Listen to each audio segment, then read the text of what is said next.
Gabe, Altieri, and I are back here for some more 2013 Syracuse football preseason coverage.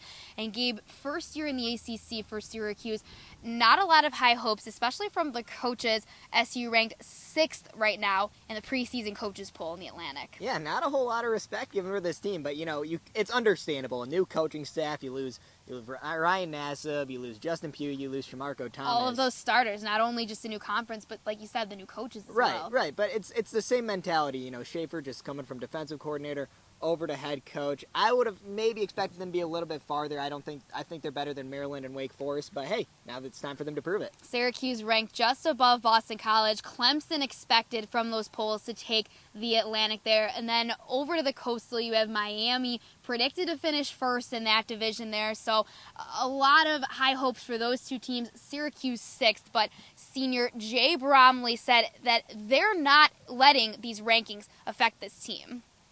It is what it is, They can use that as much as they want to, but we're just looking forward to playing this season one game at a time. You don't got to know us, but you still got to line up against us. So you'll get your opportunity, and when you do, you remember us.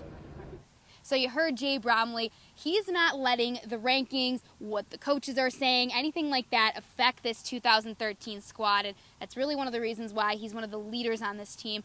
But moving over to the schedule, a lot of tough opponents for Syracuse. And starting right out of the gate with the non-conference schedule against Penn State. Penn State's going to be a tough team at MetLife Stadium. It's going to be a very split crowd because Penn State travels well, and we know how many Syracuse fans are around New York City and New Jersey area. So it's going to be a very split crowd, and Penn State with a great season last year, rebounding from the whole Jerry Sandusky stuff. Mm-hmm. What a job Bill O'Brien did with that team.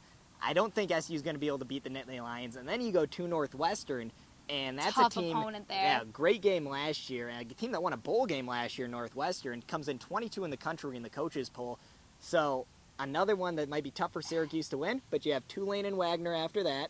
Teams that two very winnable teams for Syracuse. Yeah, there. Almost so much so that they should win. I mean, you don't see a reason why they would lose either one of those games. If you can go into Clemson 2-2, I think that's successful for Syracuse. And you talked about Clemson. That's the first conference game there, the first ACC game.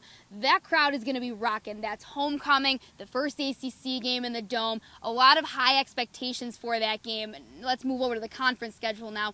What do you see as some key games for Syracuse there? Well, it's not easy opening up against Clemson. So you figure Clemson and Florida State, those are going to be two teams that's going to be tough for Syracuse to lose or to beat. So you figure right there, those are two losses. But the ACC schedule is a lot of winnable games. NC State, Georgia Tech, Northwestern, not Northwestern. Wake Forest. Wake Forest is what I meant. Wake Forest, Maryland, Pittsburgh, and Boston College. Those games Syracuse should win. I see them finishing out the schedule, maybe going 7-5 and getting to a bowl game, something those coaches have to be very happy with. That it certainly would be success for this program. First year in the ACC with all the changes, the coaching staff, all of the key departures on the squad this year. You'd have to be happy with 7-5, especially with the low ranking that SU has. And again, Jay Bromley saying that they're not going to let that affect them this season. So you're saying 7-5, Gabe? Yeah, I mean, you think about it. You have the 2 wins against Tulane and Wagner, 2 games they should win. Then you just need 4 ACC wins. That's doable. And we've seen what can happen last season. Syracuse, it didn't look bright for them. And then they went on that winning streak at the end of last season to make the Pinstripe Bowl and then eventually win the Pinstripe Bowl. That's right. So we'll have to see what happens in this 2013 season. And you can see it all right here at sportsblog.citrustv.net. Keep it here all season long. And, of course, the opener August 31st against Penn State at MetLife Stadium. For Gabe Altieri, I'm Heather Prusak, and thanks so much for watching our 2013 preseason coverage.